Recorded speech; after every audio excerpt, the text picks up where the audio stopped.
In the city, a thriving metropolis encompassing 1/3 of a billion souls, a man can change his world as easily as crossing the street.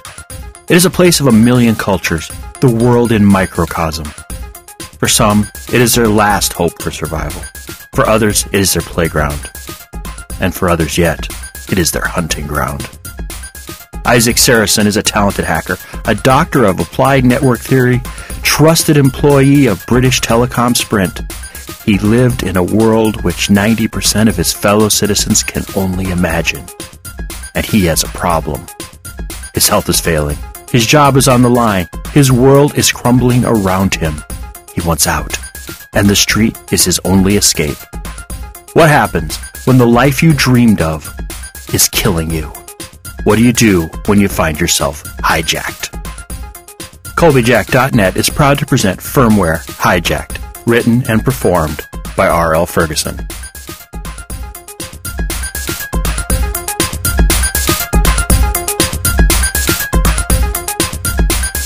Firmware, Hijacked, Episode 11, 17. By the time I returned with Dmitri and company in tow to Little Russia, arrangements had already been made and a new apartment awaited me. I treated Dmitri and friends to a round of drinks at the Red Square. Dmitri showed me the retractable carbon fiber wands he and the boys kept up their sleeves. I remembered the bright purple flash. As I walked away from the bank, I saw a purple flash. What was that? I asked Dmitri. Dmitri turned to his team. David, show Ishmael what we used at the bank. David, his wide-brimmed hat shoved back on his head, revealing a gaunt face with rat eyes, finished his chacha, wine vodka. He pulled a small pyramid of circuitry from his pocket and tossed it on the bar in front of me. It's a blob. Active IR and UV jammer, he slurred. Toss one of those down and pow!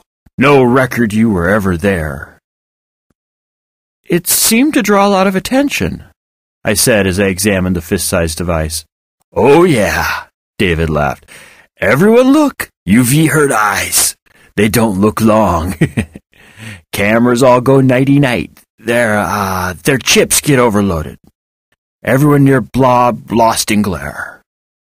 I gave the blob back to David. What about before and after the blob? Your face is on camera before you dropped the blob and after as well. David's mood turned, as drunks are wont to do. You think us dumb? Think 'cause we don't live uptown or in core there's something wrong with us? I backed up, raising my hands in defense. Before I could respond, Dmitri stepped between me and David. Relax, man. Relax. Ishmael doesn't know how these things work. He's curious. David leaned against Dmitri. He looked like he was going to cry. It's not right. Just not right. Dmitri shot me a look. I ordered refills all around. I listened as Dmitri talked to David about family and honor, about doing what was needed no matter how much it hurt. I couldn't hear every word. The noise of the bar, the blare of Georgian classic rock, the lowness of their voices. But I caught the gist of David's issue. I, an outsider, had taken Nona. He was a loyal foot soldier for the family. He liked her. Why did Leo give her to me? Why not him? Hadn't he done his duty? Didn't he deserve a little happiness? Later, when Dmitri and I had time alone again, he explained about how they avoided video cameras. Their heavy Russian trench coats and wide-brimmed hats contained phased IR and UV transmitters. Unnoticed by the eye, but an irritant to the cameras, their outfits emitted wavelengths of light in such a way as to smear their faces, rendering them anonymous on video records. In this way, they avoided the all-seeing eyes of one police plaza and the corpse. I slipped down the end of the bar and into the tea room. The furniture had changed. The large tables stood against the walls, small cafe tables dotted the room. Couples sat talking through candlelight. Dainty pastries and plates of appetizers sat between them. At a table in the back, I saw Leo sitting alone, his eyes on a data slate. I approached him. Could I have a word with you? His face carried a scowl which quickly shifted to a mask of cordiality. Sit. You want wine? Beer? Cha-cha? I didn't need any more alcohol. Last night had been enough. Tea, if they have it. Oh, yes, we have tea here. Leo laughed. He called over a waiter in a white apron. A few minutes later, a teapot, cup, milk, and sugar arrived in matching china, decorated with small blue flowers.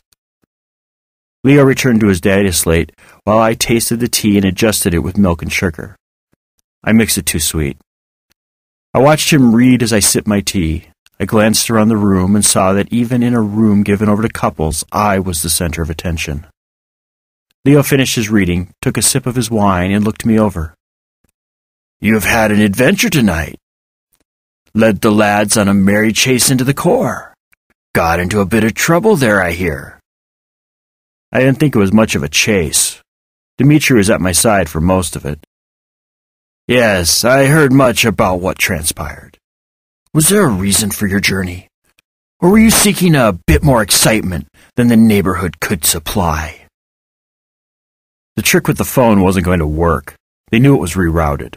I thought it best to dispose of it far from here. Leo leaned back in his chair, wine glass held beside his face.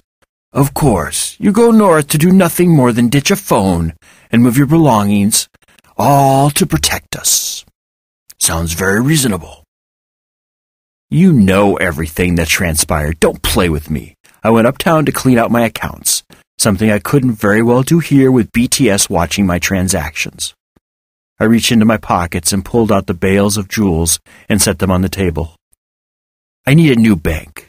A bank my previous employer can't track. I believe you know of such a bank." Murmurs rose from the tables around us. I knew every eye in the room was upon us. I pulled an inch of bills from a bale and pocketed them. "Could you see to my banking needs, or must I look elsewhere?" Leo motioned for a waiter. The waiter removed the bales of currency. "I believe I know someone who can meet your needs," Leo said. "You are a strange one. I thought a man of your kind would behave in a less rational way." "You thought a well-off uptowner would run from you, flee his obligations, leave Nona to dispose of the ill-made fruits or raise it herself? You thought you had to blackmail me into staying, that if you didn't have a handle on me, I wouldn't help you?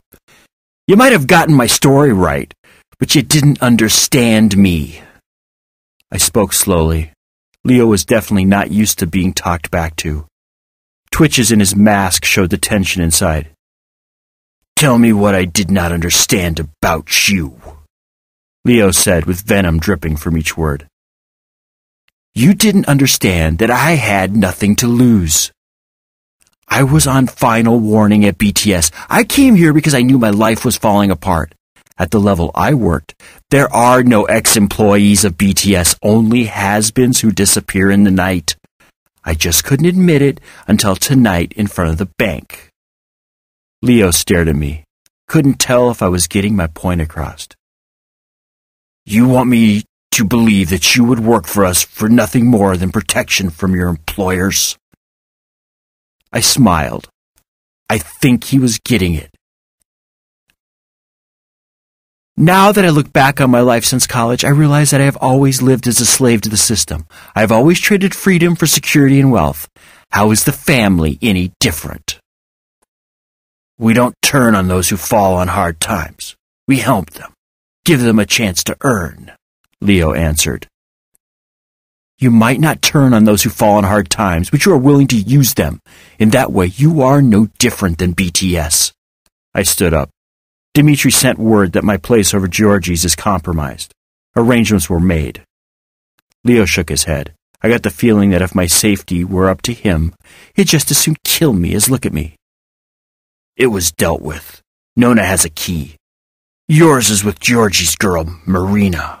His eyes bored a hole in the table. He shifted his eyes to me, hate glowing within. "If you fail us, nothing will save you or Nona. Orders or no orders, accidents happen." He returned to his data slate. I turned and walked out into the street. A block away, I collapsed against a storefront. My body shook with pent-up fear and rage. More fear. My legs shook, almost spasmed as I came to realize how narrow a path I now walked. 18. I made my way to Georgie's and received my key card. The apartment was above Ivanova's restaurant on Sheridan. The place was larger, 300 square feet, and on the second floor, with a view of the street. 2 bedrooms and a common room never felt so large before. I unpacked my stuff, hanging my suits in my bedroom closet, not sure what to do with Nona's things. I threw my suit in the fresher. The Tycho Mercator earwig box with the 2 gold rings I placed on the nightstand. I lay on the bed, my mind wandering back across the day. My mind drifted back past Leo and his threats against Nona, back to the bank and the BTS security operatives, so sure of themselves, up until the moment they encountered truly bad men. Did I ever feel that way? Was there a time I thought I could take on the whole world? The day was unbearably hot. It was mid-July and a heat wave washed across the heart of the city. I had just received my PhD in applied network theory the month before, and today was the first round of examinations hosted by British Telecom-Sprint. I was so nervous. I had only received my acceptance letter the day before with instructions to be at the BTS main office in Port Dickinson. I called my folks at their place in Dunham Hill. They were more excited than I was. They even went as far as to make reservations at Alley View for the following evening. They and I were sure that I had the job. It is only in retrospect that I realized that I had failed to read the entire letter. I'd seen the date, time, and place. What other information did I need? The next morning found me in a heavy, dark suit, standing in line with over 200 other candidates who were sure they had the position. By the time we were all seated in the exam room, the air was ripe with stress, fear, and anxiety. I looked around the crowded cafeteria and realized how low my chances were. I was competing with the best and brightest students from all across the city, and I was the only one wearing a suit. The others dressed in college t-shirts, shorts, jeans, and in some cases sweatpants. What did they know that I didn't? In addition, many were unpacking portable computers with goggle or roll-up screens attached. Most had tablets as well. All I had with me was my phone. The proctors entered and the room went silent. Then I realized something else about the room. In the city, one becomes accustomed to the particular sounds a building makes, the whine of misadjusted lights, the dull roar of hidden pumps, or the eternal hiss of the ventilation.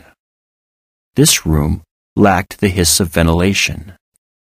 300 intense programmers with mountains of heat-generating gear were in a room with no ventilation.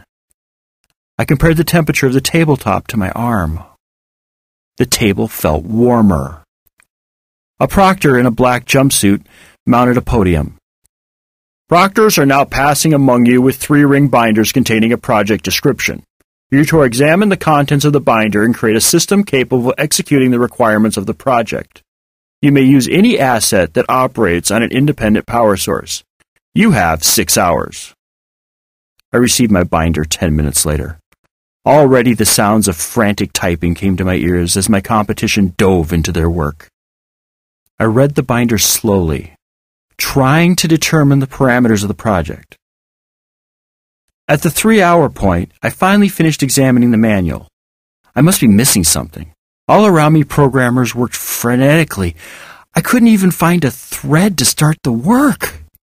I reviewed the binder again. I disassembled the document, rearranging the sections before me, trying to find the trail of instructions I desperately needed to solve the puzzle. At the 5-hour point, the room started to clear.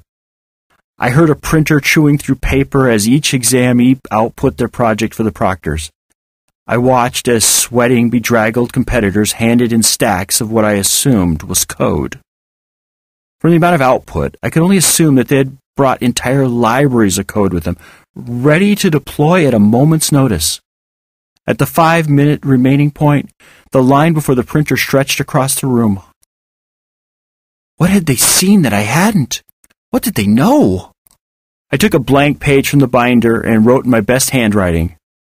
Could not find necessary parameters for project implementation. I signed my name and handed the page to the proctor beside the door. He looked at me with a raised eyebrow and accepted my solution. I was on the steps before the testing center when Murray approached me. He introduced himself and invited me up to his office. There, before his boat-like desk with photos and monitors jutting out like sails, Murray hired me. I was surprised that "can't do the project" was correct. Murray was bothered that it took me 6 hours to figure it out.